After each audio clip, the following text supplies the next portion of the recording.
So if you're putting your time and money for disaster relief, that disaster relief will grow. If you're putting time and money in building a mosque will keep building up. But if you want power in America, that will require you to invest in power relationship with the society, in television, in media, in serving humanity at large, instead of being within the Muslim island, connect with America.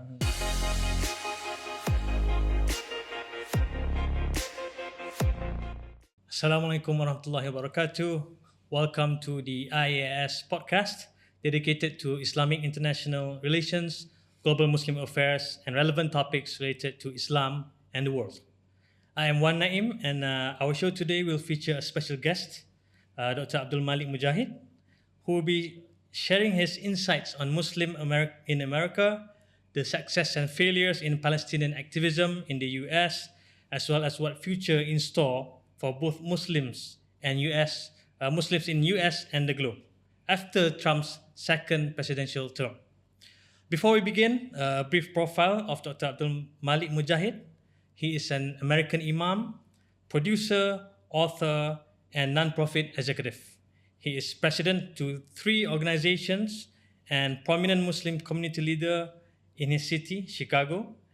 He has been selected 8 times as one of the world's 500 most influential Muslims, and he has worked with global Muslim icon and boxing legend, or GOAT, greatest of all time, Muhammad Ali.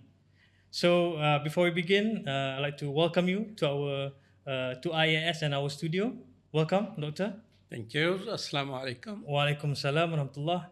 And maybe before we will start with, can you share a little bit about yourself and your experience within the Muslim community in the US, and what are their conditions right now? Well, thank you so much for this opportunity. I'm based in Chicago, but I have offices in 5-6 cities. Sound Vision was established in 1988 in the United States, and the idea of Sound Vision is to develop Islamic information which is useful in living Islam in the Western context. Western context at the time was limited to, we thought, for America, but everyone, including Malaysia, people are living Western context. So we have more than 50,000 pieces of content on audio, video, software, articles. If you print soundvision.com website, you may end up with 7,000-8,000 pages of information, all freshly written articles. But while we're doing that, Bosnia tragedy happened in early 1990s. And that's where Masjid in Chicago, their leadership gathered, and they asked me to provide leadership to stop genocide in Bosnia. But here are white people who hardly practiced their faith, but because they were Muslim, they were being subject to genocide. So I became chair of something called Bosnia Task Force. It was a coalition of all the Muslim organizations in America. We have demonstrations in 100 cities. Finally, America interfered to stop, while Europe, where the Holocaust took place, was doing nothing about it. We also got the first laws passed, which were pushed by Muslim community, by US Congress, and it became international law that rape in a war situation should be considered a war crime. That was conceived on Sound Vision table. And we developed an alliance with National Organization of Women now, which was a very famous organization. And we together work on that idea and were able to contribute to humanity, that people just cannot go around raping people. And there are many people who International Criminal Court has since punished. I have tried. So Justice for All is the human rights organization. We also have the first Muslim network, which produces news and other programs, television for Muslim community in USA and Canada. Yeah, definitely. Maybe I myself heard of your organization Sound Vision. I have a personal experience with it. I've enjoyed the nasheeds during my childhood, especially by Dawood Wansbi Ali. I still remember some of the lyrics, and for me, it's a very interesting type of nasheed with a very experimental, the way it was presented at that time with no musical instruments. It's only a cappella. So I think I myself benefited a lot. So, and also very happy to see the face of the founder of the organization. That's a very interesting story. How there used to be Muslim nasheed in all languages of the world. English didn't have any Islamic nasheed. Yeah. We started that genre. So what happened was that I was sitting. I have been working for 2 days and 3 nights without sleep to finish up something which Sound Vision was doing, and there was some space left in our booklet. So I just wrote down, if you have any talent which you think should be used for Islam and Muslim, please tell us what is it. So came in a small cassette from Dawood Wansbi Ali that I can sing this. So that's how I became part of Sound Vision. And that was, when was it? Oh boy. You're challenging my memory of an old person. In the 80s. I would say that late 80s. Late 80s. But no, actually in the early 90s. Early 90s, yeah. Can you also share a little bit about the population of Muslims over there and how they are anticipating Trump's second presidential term, and also what's happening in the minds of Muslims right now? What is it? In the US. Okay, what is in the minds of Muslim is difficult to say, but what is in their dua, everybody knows. Muslims in America are about 5 million people. Okay. And there are close to 3,000, actually 2,877 masjids according to last count, and about 400 masjids, 4 or 5 colleges Muslim run, a university Muslim run, a public university. So Muslims in America, I would say that well-to-do. In some ways, they're better than the other population in America. For example, Muslim, according to survey, are more generous than Jews or Christians or other communities. And when it comes to income of Muslim men and Muslim women, Muslims have better gender equity in income than any other faith communities. Actually, Jewish women are 38% behind Jewish men. Okay. And Muslim women are just 1% behind Muslim men. Very equal. So this is by Gallup survey. But there are millionaires and billionaires who are Muslim, but a large number of Muslims are actually live below poverty. And many of them are African American who accepted Islam. At one time, 30% of all people in prison used to be Muslim, and I don't know what is the recent number. So that gave us Malcolm X. Yes. That gave us Imam Jamil al-Amin. And I cannot say that gave us Muhammad Ali, but in Bosnia Task Force, first time I worked with Muhammad Ali, because we wanted to influence America. Nobody knew who are Muslims. Nobody knew what are Muslim organization. No Muslim leader was established. That's why I asked Muhammad Ali, could you please help? So he went ambassador after ambassador in the United Nations. Now everybody wanted to welcome Muhammad Ali, a photo with him. So I kept working with him. Actually, in last meeting, he asked a photographer to come and ask me to punch him. So I have a photo. I have a photo in which I am punching Muhammad Ali. So now you better be careful that I can punch Muhammad Ali. So I can punch you also, I guess. Do you still have the photo? Yeah, I have it in my computer probably. If you like, I can give it to you. So, alhamdulillah. So you said that the population of Muslims in America is about 5 million. 5 million. But before this, you mentioned that it has been disputed because there's no Yes, actual Muslims survey? have not invested any money counting Muslims. But Jewish community, they were concerned about Muslims. So they have done 4 studies funded by American Jewish Committee. And they say Muslims are only 1.8 million people. I don't agree with what they have. I gave one assessment, so one of their top scholars criticizes me also in their research. But very easy. It's very, I'm comfortable in saying that there are at least 5 million Muslims in there. About Trump, Trump talks more and he takes all the oxygen in the world. So everybody is talking about Trump, and that's his business. He wants to talk. But you need to see what his actions are. It is wrong to say Muslims supported him in large number. Normally 9-10% Muslims vote for Republican Party for various reasons. This time maybe 1 or 2% more people voted for Trump. And there were some imams who endorsed him and some Muslim physicians. And that was at the end of the, just the last minute type of things. Wherever I go in the world, I have been, since he became the leader of our country, I have been to 3-4 countries. Everybody wants to know. No, I have no direct insight into him, except last time when he was president, he has a traditional Republican who were in the leadership.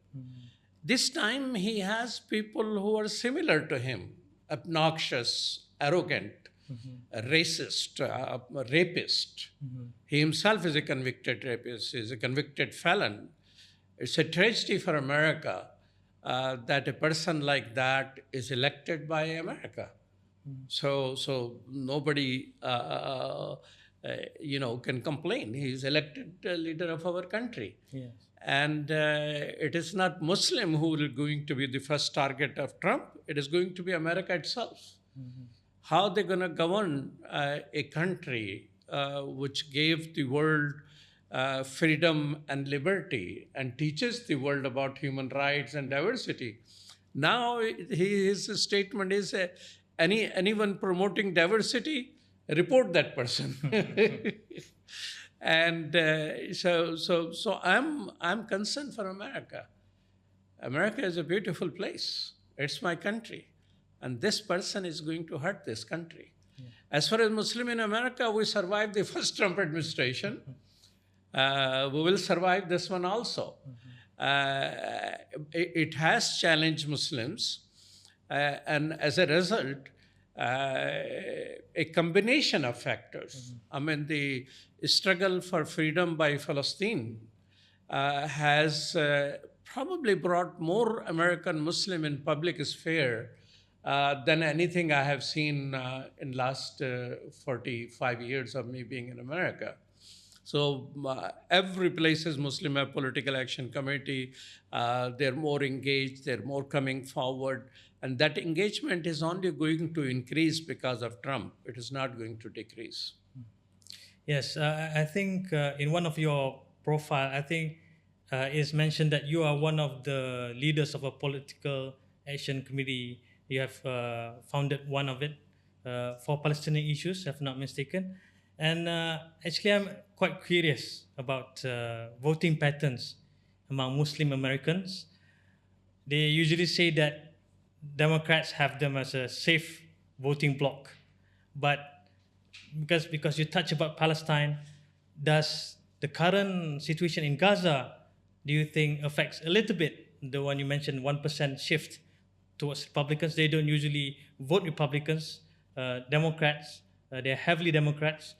And because of this issue, the severe genocide in Gaza, it shifted a little bit their voting patterns.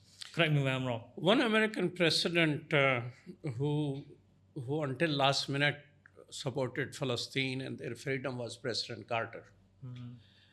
I was one of the elected national leader of Democratic Party at one time. When Obama and Hillary Clinton were neck to neck. Yes. the party elected 24 or 27 leaders across the country. I was one of those people who will decide who is going to be the candidate. So media knew who is supporting Hillary, who is supporting Obama, but they had difficulty finding out from me. So it was a family gathering of President Carter. He introduced me to all his family and took my hand in his hand and told me, Imam Mujahid, you should support Obama. It will change the frame of reference. That's where I established the Muslim Democrat as a political action committee, and Muslim we mobilized substantially for President Obama.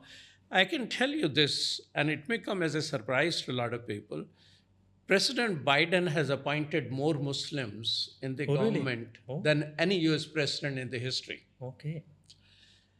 But America is in the control of Zionist strategic control, and they invest substantial amount of their money for their empowerment, and they're very active in politics. So it was impossible for Biden to do anything.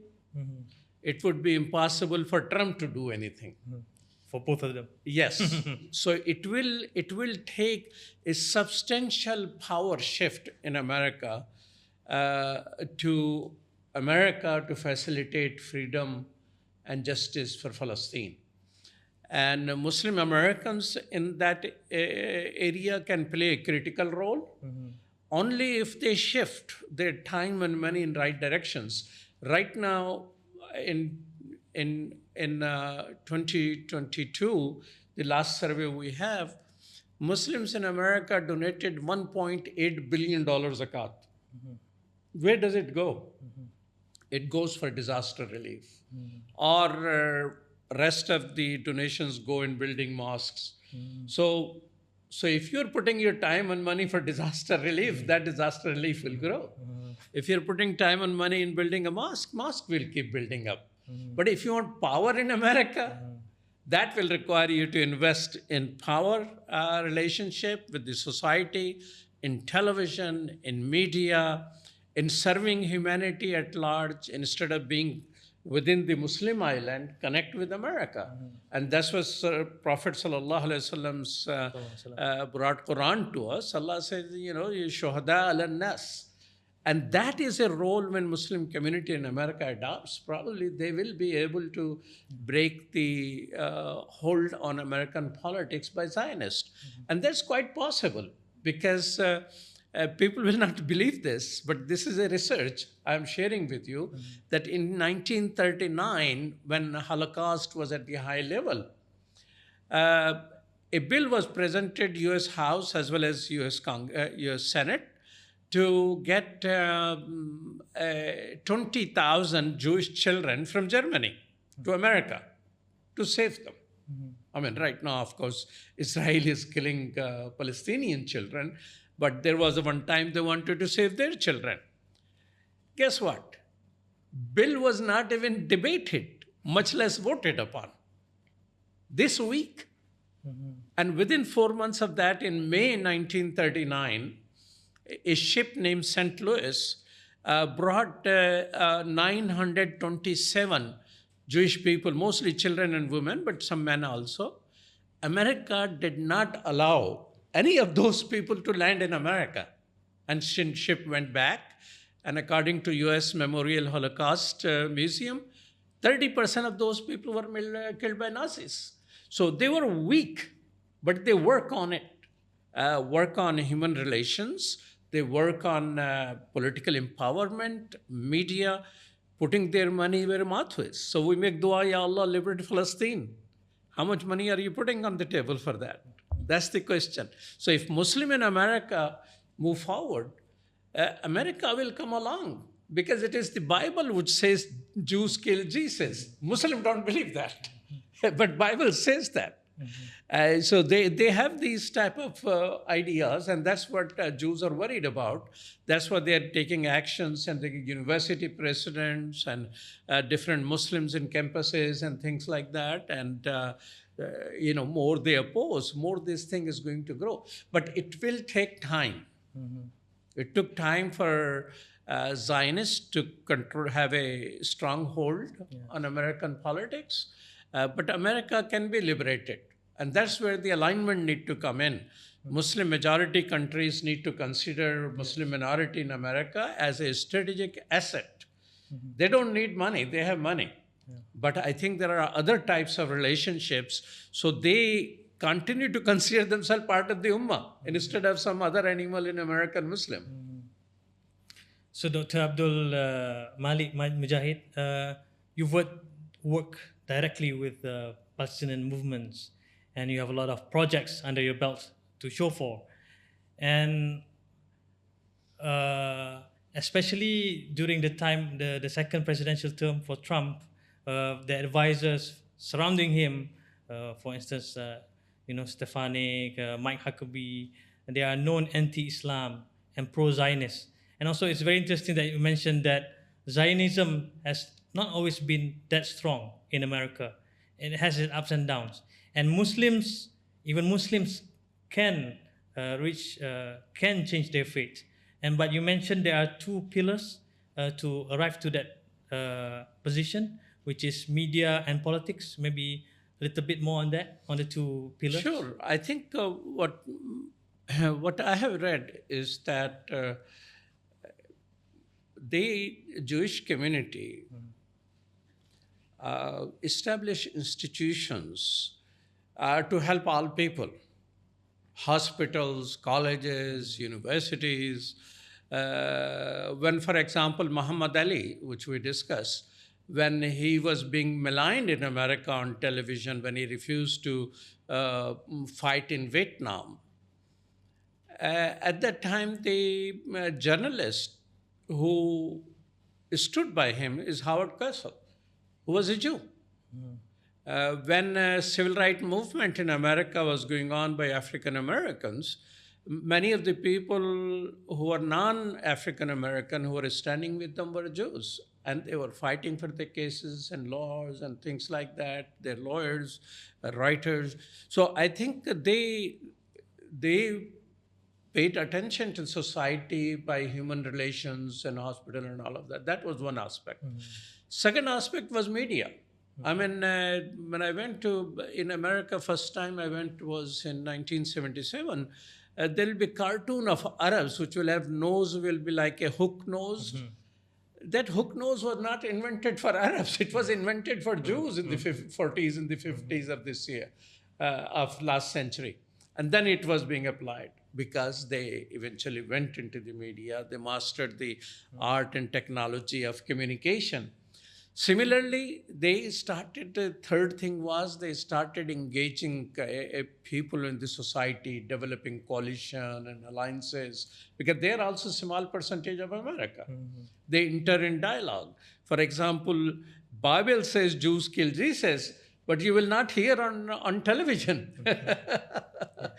People buy and popularly people are not, it's an academic type of thing. Why? Because they enter into dialogue.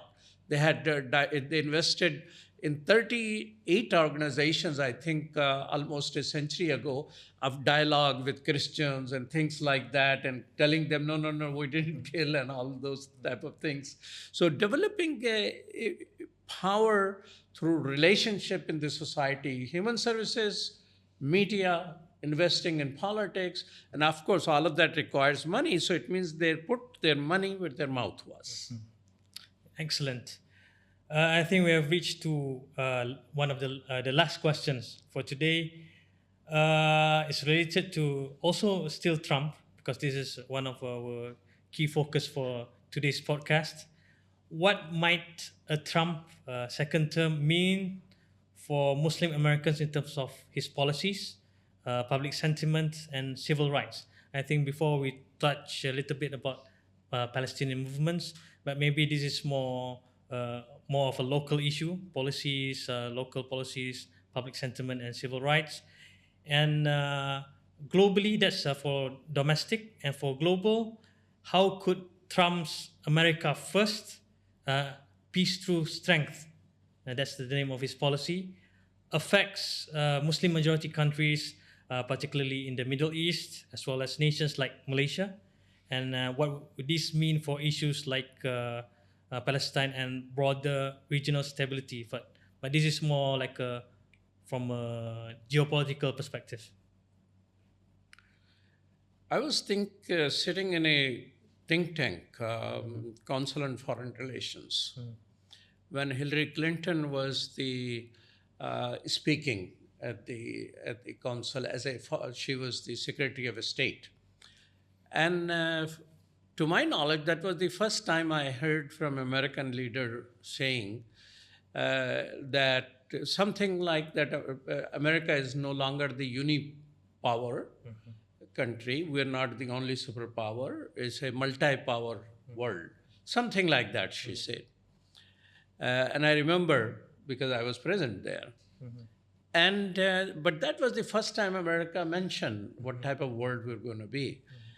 And that was a while ago. Right now, there is very clearly rise of China. And America is responding to those, though in a unique way. But America is not Trump. And America is not Biden. America is the dominant country of the Western civilization today.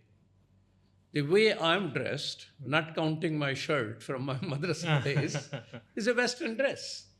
I'm sitting with the foreign minister of Taiwan, and in a museum comes the Chinese from the communist China, or some minister.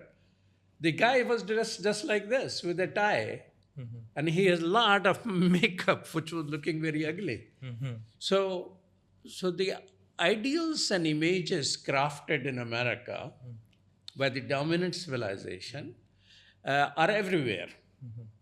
And that will continue to be the case until there is an alternate image, an idea, and civilizational thought which emerge. So impact on Muslim countries are going to be worse if we keep looking towards America, what America is going to do. But if Muslim countries look inward towards themselves and see what strengths they have, what they can build on, then of course they will be more free from America. So more you depend, more you'll be influenced. Less you depend, more self-reliant you are, lesser will be the impact of American policy towards. I'm not worried as much about Trump, but the people who he has appointed this time, unlike the first time, they are Islamophobes. They're anti-Palestinian people, they are hate mongers, many of them are racist outright. So it is going to hurt America and the Muslim community. We still need to see, what is going to be impact among the. He has said that he's going to deport 1 million people. There will be very few Muslims in there because Muslims have not been illegally coming to America. 30% of Muslim, 50% of Muslim are born, raised in America. Those who came also came in legal way. It will hurt most Latino countries, number one. Number two, Indians, because Indians have been coming illegally to America in a very large number. So they are trying to protect those Indians through giving different suggestions. So one of the person who became the first person to leave this group was the Elon Musk partner, because he tried to, instead of quoted term, he called Indians to be talented and Americans to be, not. So the white racist he is aligned, they responded strongly to him. So he had to leave. So there are, at this moment, there is a law which is going to be that Secretary of Treasury will have authority without any due process. They can cancel the not-for-profit status of any organization. So it hurts all organizations, but perhaps Islamophobes will target Muslims, because if FBI chief he is appointed is a Hindu extremist type of person. The head of all intelligence organization is going to be another Hindu who is well-known Tulsi Gabbard, well-known extremist Modi supporter. And so they may try to target a Muslim organization at the initial stage. But I would say American judicial system is still strong enough to stand up. And I think there are going to be challenges. Several judges who were supposed to be retiring, they took their retirement back because of he became in power. He said, who's going to remain judge? So they can handle. So I have confidence that we will survive. Okay. You survived before and you will survive in the future, inshallah. Yeah. Well, last time not only we survived, but we were able to work with the Trump administration, especially for the cause of Rohingyas. Oh, okay. So maybe last question for today. Maybe I'll also circle back to about Malaysia. Although Malaysia is not like a major ally to the US, for instance, it's not a major non-NATO ally, tier 1 level, for instance. But Malaysian relationship with the US has always been robust. We have strong. We have received billions of dollars of investments, especially in semiconductor. So, and in terms of politics as well, I think our Prime Minister Anwar Ibrahim has been doing a good job, an excellent job in balancing between the East and the West, and that's what he's best known for. Any suggestion about how Malaysia as like a small diplomatic state could navigate the Trump's administration, especially you mentioned also the multipolar condition at the moment? You need to see, at this time, normally inauguration of the US president in open air, but it was too cold. Okay. So it was inside the building, Capitol building, which is limited in size. So you can see who are there. There are $1 trillion worth of owners of multinational organizations who are standing there. So there are two things. On one side, you have these Islamophobes and these type of people. On the other side, there are billionaires of America. Their total wealth worth is $1 trillion. Standing right there in the photo. So Malaysia strength is in the supportive technologies, which is connected with the multinational in the USA. So I think these technology people, you need to work with them. That will be a better access, strengthening them, courting them, inviting them, visiting them. Perhaps the Malaysian Prime Minister can take a whole delegation just to Silicon Valley. And meet its leaders there. And so you build on the strength which you have. And that's going to go a long way instead of getting bogged down by Trump. Trump could be charmed. I mean, president of North Korea, I don't know, they call them president or what, he wrote a letter to Trump. And Trump was so happy about that letter, he kept mentioning throughout that period, and he thought he could work with that person. So Trump is a complex person, but he likes appreciation. Thank you very much. I think that's an excellent conclusion to our podcast. Big thanks for joining us here, and for the audience at home in front of your screens. Thank you very much for tuning in. If you enjoy what you hear, do us a favor and spread the word. Share, like, and comment. Assalamualaikum warahmatullahi wabarakatuh. Enlighten, empower, evolve.